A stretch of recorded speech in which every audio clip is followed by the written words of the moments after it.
Corporation council യോഗം പ്രക്ഷുബ്ധം. നടുത്തളത്തിലിറങ്ങി LDF കൗൺസിലർമാർ. R സുഗതനെ പുറത്താക്കണമെന്ന ആവശ്യം. യോഗം അവസാനിച്ച ശേഷവും വാക്കേറ്റവും കയ്യാങ്കളിയും. UDF BJP കൗൺസിലർമാർ നേർക്കത്. പ്രദേശത്ത് വൻ പോലീസ് സന്നാഹം.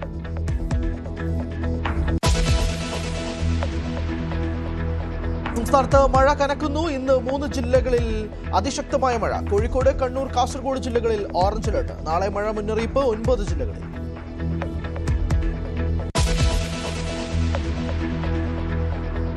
ED ഉദ്യോഗസ്ഥരെ ആക്രമിച്ച സംഭവത്തിൽ CPM-നെതിരെ ഗുരുതര ആരോപണങ്ങൾ. CPM-ന്റെ ആസൂത്രിത ഗൂഢാലോചനയെന്ന് റിപ്പോർട്ട്. പോലീസ് ഇടപെട്ടില്ലായിരുന്നുവെങ്കിൽ ഉദ്യോഗസ്ഥർ വധിക്കപ്പെടുമായിരുന്നു. പരാമർശങ്ങൾ തടസ്സവാദം ഉന്നയിച്ച് ED കോടതിയിൽ സമർപ്പിച്ച റിപ്പോർട്ട്.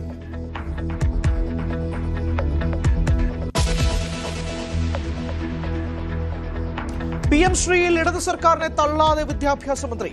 ഫണ്ടുകൾ പ്രതീക്ഷിച്ചു തന്നെയാണ് കഴിഞ്ഞ സർക്കാർ ഒപ്പിടാൻ നിർബന്ധിതമായതെന്ന് N ഷംസുദ്ദീൻ. കരാറിൽ നിന്ന് പിന്മാറാൻ കഴിയില്ല. അതിനുള്ള അവകാശം കേന്ദ്രത്തിന് മാത്രമാണെന്നും മന്ത്രി നിയമസഭയിൽ.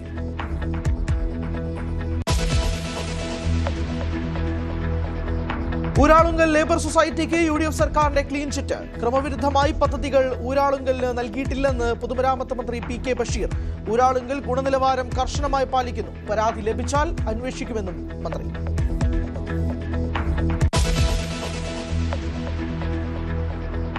മന്ത്രിമാരും MLA-മാരും പരിഗണിക്കുന്നില്ലെന്ന ആക്ഷേപവുമായി മുസ്ലിം യൂത്ത് ലീഗ്. നിശിത വിമർശനം. യൂത്ത് ലീഗ് മലപ്പുറം ജില്ലാ പ്രവർത്തക സമിതി യോഗത്തിൽ. മന്ത്രിമാർ പാർട്ടി നേതൃത്വത്തെ അനുസരിക്കുന്നില്ല. പേഴ്സണൽ സ്റ്റാഫ് നിയമനം അടക്കമുള്ള ഘട്ടങ്ങളിൽ യൂത്ത് ലീഗിനെ പരിഗണിച്ചില്ലെന്ന് വിമർശനം.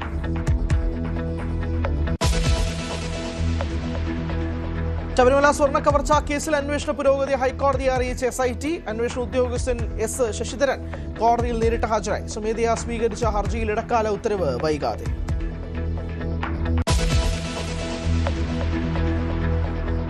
ലോകകപ്പിൽ ബ്രസീലിൽ നിന്ന് അഗ്നിപരീക്ഷ. നോക്കൌട്ടിൽ എതിരാളികൾ ജപ്പാൻ. ദക്ഷിണാഫ്രിക്കയെ എതിരില്ലാത്ത 1 ഗോളിന് തോൽപ്പിച്ച് കാനഡ ആദ്യമായി പ്രീ ക്വാർട്ടർ.